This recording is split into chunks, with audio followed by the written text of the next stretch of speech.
ഏതെങ്കിലും ഒരാൾ പരിശുദ്ധമായ തറാവീഹ് നിസ്കാരത്തിന്റെ മനസ്സ് കാണിച്ചുകൊണ്ട് കടന്നു വന്നാൽ എന്റെ സഹോദരിമാരോട് സഹോദരന്മാരോട് പറയുകയാണ്, പവിത്രമായ തറാവീഹിന് ഒരുപാട് മഹത്വങ്ങളുണ്ട്.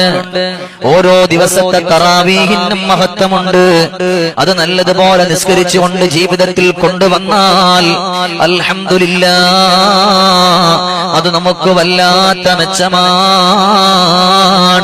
അത് നമുക്ക് വല്ലാത്തൊരാനന്ദമാണ്.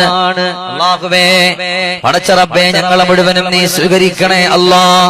എന്തിനേറെ പരിശുദ്ധമായ റമദാനില് നല്ലതുപോലെ സന്തോഷകരമായിട്ട് കടന്നു വന്നുകൊണ്ട് നോമ്പ് നോറ്റുകൊണ്ടിരിക്കുന്ന പെങ്ങളെ, ആ നോമ്പ് പിടിച്ചിട്ടുള്ള ക്ഷീണം മാത്രമല്ല, ഒരു ഉമ്മയെ സംബന്ധിച്ചിടത്തോളം എന്റെ സഹോദരിമാർ ഒരുപാട് പാടുപെടുന്നവരാണ്, അടുക്കളയുടെ ചുമരിൽ കിടന്നുകൊണ്ട് കഷ്ടപ്പെടുന്നവരാണ്. എന്നാൽ എന്റെ ഉമ്മ അതിന് വല്ലാത്ത പ്രതിഫലമുണ്ട്.